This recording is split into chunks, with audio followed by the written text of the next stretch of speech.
దేవుని పరిశుద్ధ నామానికి స్తుతి కలుగును గాక. దైవ వాక్కు అనే డైలీ కార్యక్రమానికి ప్రేమతో మిమ్మల్ని ఆహ్వానిస్తూ ఉన్నాం. అందరూ బాగున్నారు కదండి. మీకోసం మేము ప్రార్థన చేస్తూ ఉన్నాం. తప్పక మీరు మీ కుటుంబం ప్రతిరోజు ఈ వాక్యాలు వింటూ బలపరచబడాలని, అలాగే అనేక మందికి పంపించాలని కూడా మనం చేస్తూ ఉన్నాం. అలాగే మీ ప్రార్థన అవసరతలు మాకు తెలియపరచండి. తప్పక మీ కొరకు మేము ప్రార్థన చేస్తాం. సో ఈరోజు దేవుని వాక్యంలోకి మనం వెళ్దాం. ఈరోజు దేవుని వాక్య పరిచర్య నిమిత్తం ఎఫెసీ పత్రిక 2వ అధ్యాయం 6-7 వచనాలు మనం చదువుకుందాం. క్రీస్తు యేసునందు ఆయన మనకు చేసిన ఉపకారము ద్వారా అత్యధికమైన తన కృపా మహదైశ్వర్యమును రాబోవు యుగములలో కనుపరుచు నిమిత్తం క్రీస్తు యేసునందు మనలను ఆయనతో కూడా లేపి పరలోకమందు ఆయనతో కూడా కూర్చుండబెట్టెను. ఆమేన్.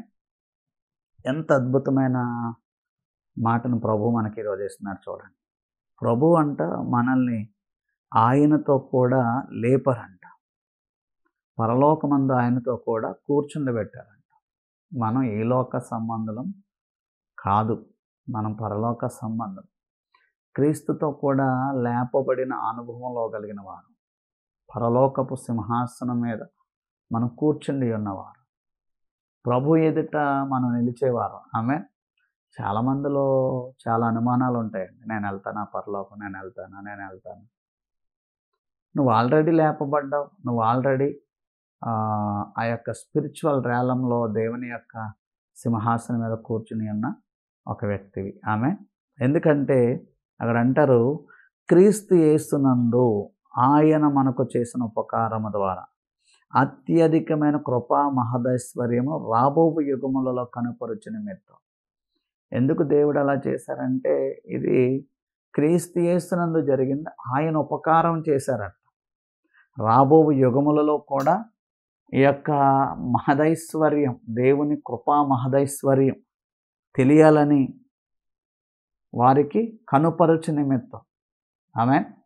అంటే దేవుని కృప ఎంత గొప్పదో, దేవుని ప్రణాళిక ఎంత గొప్పదో, దేవుని యొక్క ఉన్నతమైన ఉద్దేశం ఎంత గొప్పదో రాబో యుగాలు కూడా తెలుసుకోవాలి, కనుపరచాలి వాళ్ళకి అని చెప్పి మనల్ని క్రీస్తుతో కూడా లేపి, అంటే క్రీస్తు ప్రభువారు మన కొరకు లోకానికి పంపబడి ఆయన మరణించుట ద్వారా, శిలువ మరణం పొందుట ద్వారా, ఆయన రక్తము కార్చుట ద్వారా, గాయాలు పొందుట ద్వారా, ఆయన మరణించి సమాధి చేయబడి తిరిగి లేచుట ద్వారా ఆ అనుభవాలన్నిటిలో మనం వెళ్ళామంట. క్రీస్తుతో కూడా మనం లేపబడ్డామంట. మనం మరణించాం, లేపబడ్డాం. అపరాధములతో చచ్చిన స్థితిలోంచి ప్రభు మనల్ని లేపారు. ఇప్పుడు ఎక్కడున్నామంటే ప్రభుతో పాటు ఆయన సింహాసనం మీద పరలోకమందు ఆయనతో కూడా కూర్చుండబెట్టాను. ఇప్పుడు క్రీస్తులో మనం ఉన్నాం.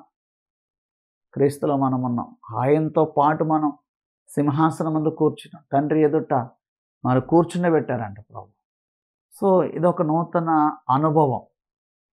ఈ గొప్ప ఆ యొక్క శక్తి, ఆ యొక్క కృప, ఇదంతా దేవుని కృప ద్వారా ప్రభు చేశారంట.